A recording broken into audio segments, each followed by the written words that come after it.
Everyone, thanks so much for joining me for this video. This one's going to be a little different than usual. I'm going to be talking about a particular skin-related issue that I have dealt with probably over just the past month here. And with the house situation and all that, I didn't really have a whole lot of time to get into explaining this to you, but I definitely, once it was happening, I was like, this is a topic that I think would help a lot of people if I brought it up. First off, I need to say I am not a doctor, nor do I claim to be. I'm just going to tell you about my experience with eczema, skin condition, and how I dealt with it, and basically my suggestion to you, which is ultimately to see a doctor. So kind of fast forward through everything I say, that's what I'm going to recommend to you. But first, some of the things I tell you about might help you identify if this is something you're dealing with. Basically, eczema is a condition with the skin, and as a symptom of that, you may notice extremely dry skin. It's not necessarily like widespread all over your face or your body, but sometimes just certain areas. For me, the only place I was noticing this was actually around my eye area. It was on this eye, and it was severe dryness from about here up to here. This whole area going all the way up to my brow and to the crease of my eye. You can imagine that was not fun to deal with makeup-wise, and it really made me scared because I thought, what's going on? Why is my skin so dry? And this is affecting, the way my makeup looks and stuff like that.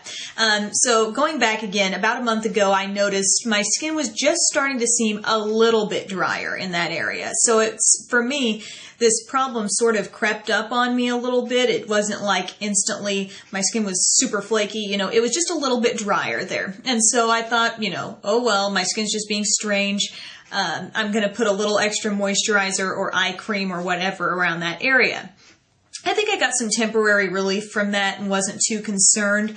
But as time went on, I get, over the series of a couple of weeks there, it got quite a bit worse. And I spent probably a solid week eventually with very flaky skin, and not just like flaky like if you've had a sunburn and your skin kind of peels off entirely and then you're left with kind of bare skin.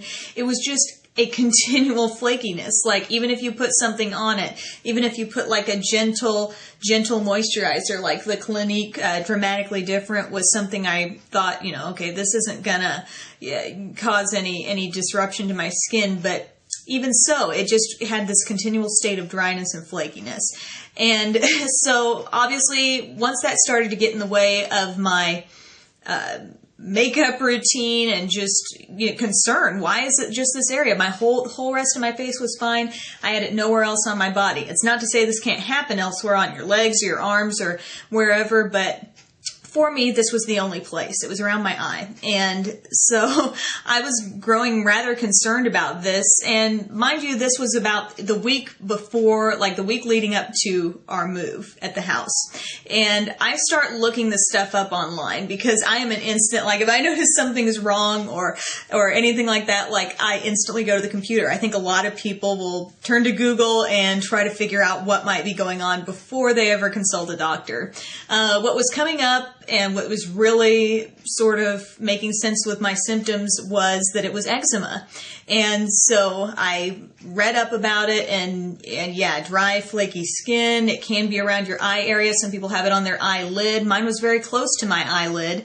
And I read about different things you can pick up from the drugstore. Eucerin makes a lot of products that are supposedly calming and good for this skin condition. And so when I figured that out, I was like, man, I'm going out and I'm going to get some of this, because it reached a point where this eye area was looking a little more swollen. And thinking back to see if there's any video where you could identify this, the last M's World that I did, I was probably experiencing some of this, but I had started to get it a little more under control. But anyway, I had not only some swelling, a lot of dryness, and then occasionally it was like the area in my crease was secreting just a little bit of moisture, and I didn't know if that was because so much skin was flaking off or something like that. I don't know what this was, but it was very consistent with what I read about eczema online. Anyway, got some Eucerin products, put a little bit on here, but hardly any, because then I started thinking, wait, this stuff does not necessarily say it's okay for the face, and this is my eye area. You know, if some of this gets in my eye or too close to my eyeball or my tear duct or something like that, I don't want to deal with more severe consequences than I already have. I went ahead and made an appointment with my doctor, which, had I been able to identify this a little sooner, my mom hasn't had anything like this. It doesn't run in my family, so to ask about it, no one else was really sure, you know? So I wish I would have identified it even sooner than I did, but ultimately called the doctor. I did not go to, I went to like a clinic. It wasn't an actual dermatologist, but the doctor was able to come in, give it a look, and basically say, yeah, that's eczema. I've had that too.